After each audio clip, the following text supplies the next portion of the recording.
Hi hello வணக்கம். நான் உங்கள் சோஃபியா. ஒரு கதை ஒன்று படிச்சுட்டு இருந்தேன், அது உங்களோடய ஷேர் பண்ணிக்கலாம் அப்படின்ட்டு. ஒரு காட்டுவாசி பெண்ணும் ஒரு நகரத்துவாசி பெண்ணும் 2 பேருமே வந்து ஃப்ரெண்ட்ஸாக இருந்தாங்களாம். அப்போ பார்த்திங்கன்னா நகரத்தில் தண்ணி பற்றாக்குறை ஏற்பட்டதுனால குளங்கள்லாம் வற்றி போச்சு. அப்போது நகரத்து பெண் வந்து காட்டுவாசி பெண்கிட்ட சொல்கிறா, தண்ணியே இல்லை எங்களுக்கு புழங்கிறதுக்கு பயன்படுத்துறதுக்கு அப்படின்னும் போது அந்த காட்டுவாசி பெண்ணு எங்கெங்கேயோ அலைஞ்சி தேடி பிடிச்சி ஒரு குளத்தை கண்டுபிடிச்சி, ஒரு சின்ன குளம், அதில் கொஞ்சம் தண்ணி இருக்குது, நீங்கள் இதை யூஸ் பண்ணிக்கோங்க அப்படின்னு காட்டி கொடுக்குறா. அந்த டைமில் நகரத்துவாசி பெண்ணுக்கும் காட்டுவாசி பெண்ணுக்கும் கூட சண்டை வந்துடுது.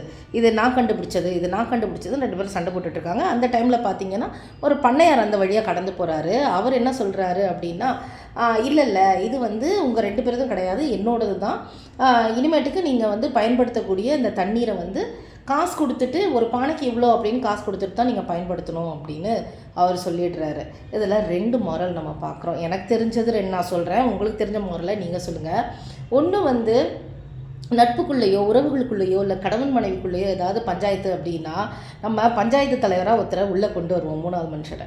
அவங்க என்ன பண்ணுவாங்கன்னா, குடும்பத்துக்குள்ளே புகுந்து ஆட்டையை கலைச்சிருவார். அதுவும் கணவன் மனைவி பிரச்சனை அப்படின்னா அவங்க 2 பேரையும் கழட்டி விட்டுட்டு பிரித்து விட்டுட்டு இவர் 3வதாக கோர்த்துட்டு போயிடுவார். இந்த மாதிரி நிறைய பிரச்சனைகள் வரும்.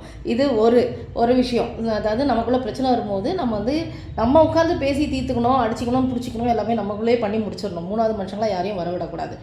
இன்னொரு பாயிண்ட் என்னென்னா, எளியவர்கள் 2, அதாவது நமக்குள்ளேயே ஒற்றுமை இல்லை, நம்ம சிறுபான்மையினராக இருக்கிறோம், இல்லை எளியவர்களாக இருக்கிறோம், நமக்குள்ளே ஒற்றுமை இல்லை அப்படின்னும் போது வலியவன் எவனாவது கண்டிப்பாக நம்மளை தாக்குவான். இதை தான் நம்ம அந்த 4 மாடு கதையில் கூட சின்ன வயசுலேருந்து படிச்சுட்டு இருந்தோம். அதே வருஷன் தான், இது கொஞ்சம் புதுசு. ஸோ எனக்கு இந்த மாரல் இருக்குது. நீங்கள் என்ன இதுலேருந்து புரிஞ்சுக்கிட்டீங்க அப்படின்ட்டு எனக்கு கமெண்டில் சொல்லுங்கள். ஸோ இந்த கதையிலேருந்து ஏதோ ஒரு சின்ன விஷயம் உங்களுக்கு சொல்லணும்னு தோணுச்சு. ஸோ லைக் பண்ணுங்கள், சப்ஸ்கிரைப் பண்ணுங்கள், ஷேர் பண்ணுங்கள், கமெண்ட் பண்ணுங்கள். தேங்க்ஸ் ஃபார் வாட்சிங்.